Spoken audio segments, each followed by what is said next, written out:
Good evening, everyone. It's an honor to be here. And so I'm here today because after years of creating, I finally don't feel like gatekeeping anymore. I'm here today because after 15 years of formal education, no one spent even 5 minutes on what I'm about to say. I'm here today to take up about 13 minutes and 49 seconds of your time, approximately. Don't quote me on that. In an attempt to save you a lifetime's worth of bad sleep and inaction. And I'm here today because I truly believe that everyone has an idea, but 99% of them will never see the light of day. And that needs to change. Now, what do I know about ideas? Well, when I was years old, I remember our teacher gave us this challenge that at the start of every week we had to give her this drawing, and the best ones would be put up on the class board for everybody to see. Now, I don't think you realize how important this is because 2005, this was our explore page. This was bragging rights, this was clout, this was my life. And while everybody was Picassoing their way to make a masterpiece, I was stressing out because at 6 years old, I was a man of many talents, but drawing wasn't one of them. Now, I had to think, and I came up with my first idea. You see, this Korean, she said we had to hand her a drawing, but she didn't say we were the ones who had to draw them, right? So I went home that day to the most creative person I knew in my network, my mother, and I told her that I had this assignment that we were asked to collaborate with our parents on. And this was my first experience in a manager's role, so I really had to make sure she understood the client's brief. And although she delivered, I didn't want her to over-deliver at the risk of, producing something that wasn't sustainable. So the next Monday, I went to school and I presented my drawing. And for the next 38 weeks of school, I was on the class board 36 times. Yeah, my mom fell ill for 2 weeks, but I graduated prep with all the street cred one could imagine, and my mom graduated with an art degree. Now, honestly, that was where I peaked creatively. And if you ever come up with an idea, could be a personal project, maybe a business proposal, or even like just a pickup line or something, there's this rush that you feel. You feel like you're on top of the world, like you're the next best thing, and you can already imagine the praise that you're going to get. And I know this feeling all too well because I've been chasing it for as long as I can remember. Growing up as an only child, you kind of have to get a little creative with your free time, especially during the summer holidays because no one's telling you what to do for a change. And I wasn't doing it intentionally, but I remember being the happiest and being the most engaged when I gave myself something creative to create and to work on. And like, for example, I would start making my own Beyblades with cardboard because the real ones weren't out yet. Like, I would also make my own Pokemon cards because every time I bought them, they were so expensive and I would always get the worst cards. So, but essentially what I'm trying to say is, if you've ever wanted to create something, I've noticed that the experience is almost always the same every time. And I found this so interesting that of late, I decided to plot my experience and the journey on a graph. And today I'd like to take you through that journey, if you let me. You see, the beginning, or stage one rather, is always the most interesting. It's what I like to call the honeymoon phase. And ideally, you want to make this phase last as much as possible because the longer you can make it last, the higher the chances of you actually following through with your idea. Let's say you think of something and you can't stop thinking about it. It's probably something worth pursuing as opposed to coming up with something and losing that rush in the first 5 minutes, right? I remember maybe like 2-3 weeks before college ended, I had to work on this assignment with my classmate. And I was already working at the time. I was freelancing and working at a media company. I was already pretty burnt out from what I remember. And we started talking about what we were going to do after graduating. And one thing led to another. And he said, why don't we start our own production house and make our own films? I said, yeah, sure, why not? It seemed like something just people say in that moment and then you never talk about it again.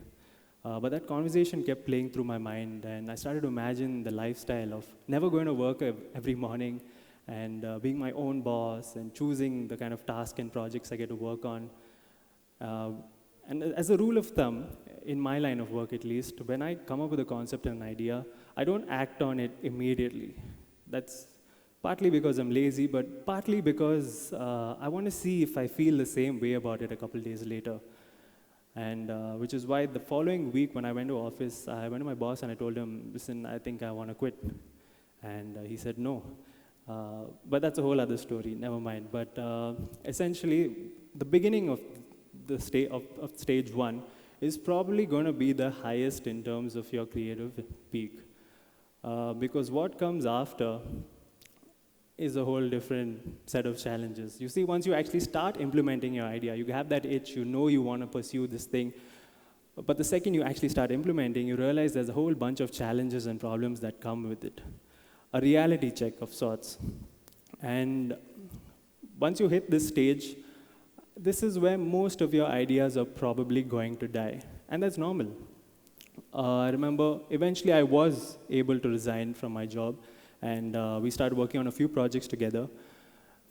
Towards the end of college, maybe a week before college, COVID hits. And now we're officially graduates with a production company, right? Now we're just two guys with no funding, no experience, and a whole bunch of clients, but none of them really want to spend money during COVID on something that wasn't an absolute necessity, right?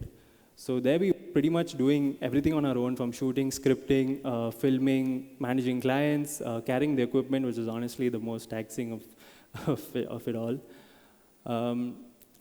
And in comparison, sure, there were few moments of joy and laughter here and there, but in comparison to the life I was imagining like a month ago, this was not it at all. And at times like this, you really start to wonder and think, you know, like, banking sounds really nice. And I start to understand why most parents say, become an engineer or a doctor, but unfortunately mine didn't, and here I am now.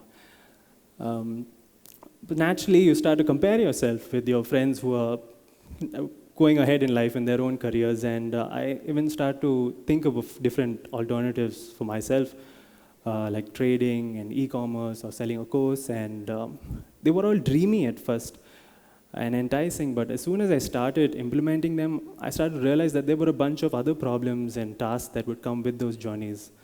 It took me a long time to realize that it's not really about choosing a path that has the least amount of problems, but choosing something that will give you problems that you truly enjoy solving.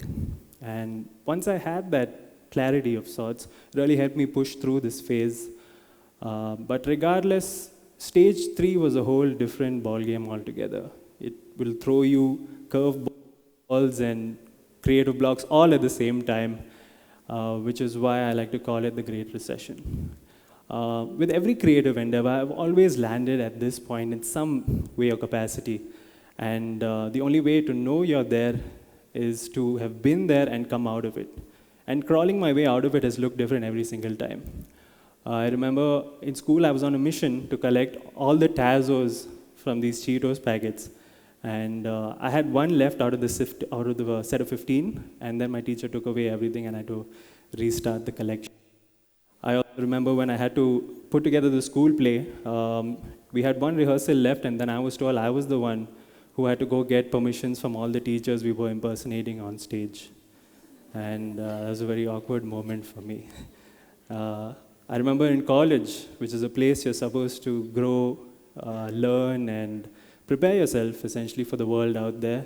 But I had to do that while maintaining 85% attendance, which was just not possible.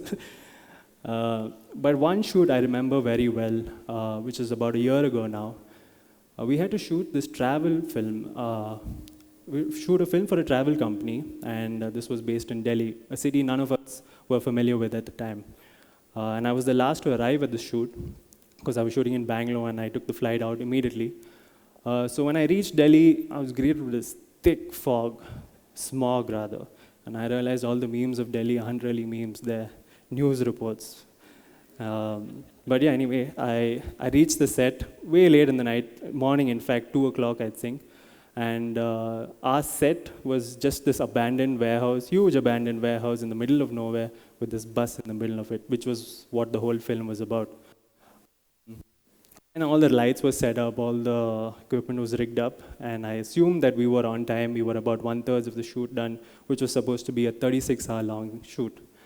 But I was told that wasn't the case. We hadn't even started, in fact, because the drivers of the bus apparently had a little too much to drink that night, and they decorated the insides of the bus for us. So that cost us about 5 hours just to clean it up and deal with it. But nevertheless, we continued and we were making good time. Somewhere around maybe 3 o'clock, keep in mind I've been shooting from 1 o'clock the previous day, so I started to feel a little sleepy, and I just moved off to the side and I closed my eyes for a bit. And suddenly I woke up. What I thought was like a few minutes later, I hear this huge guy shouting in front of me at my producer. And the only people that shout at producers are clients, by the way. And I've seen the clients. They don't look anything like that. So I was confused, obviously, and I put on my headset, I put on the comms to see what people are saying, and I can hear my other producer. He was anxious. He was telling everybody, listen, if you're inside the bus, just stay there, lock the doors and don't come out. And I could see one of the guys circling the bus, shouting and asking, who's in charge of this production? And I can see another guy walk up to in front of our camera, and he stands in front of it. He doesn't let anyone touch it. Essentially, the whole production is at a standstill now. And I can see my guy is telling me, listen, hold on, don't involve yourself, let me deal with it. Essentially, what happened was we had upset the local mafia. We were doing a production in their territory without involving or informing them in any way. And it's times like this, you know for a fact you've hit stage 3. And honestly, after 2 months of planning with nothing going your way, I don't think it's embarrassing to say that you give up at this point. But I will say the only beauty of being rock bottom is that you can only go up from here, right? Fortunately for us, one of our producers was a local there, and he stood up and said, hey, this is my production, and these are my friends from Bangalore that I'm shooting it with. And after maybe like an hour of back and forth and calls to see who can call whom, they decided to leave. We finished the shoot 7 hours later, but we still finished with many lessons learned, a story to tell, and a film that eventually became one of our best portfolio pieces and got us way more work. So once you finally realize you reach stage 4, it's quite normal to look back and see how different your end result has turned out. It's also normal to look back and see how long you actually took to get here. It is what it is, right? But the fact that you're able to take a thought from your head and turn it into reality is something to be very proud of, and it's a very special feeling. And the dopamine rush you get from that will make everything worth it. Thank you.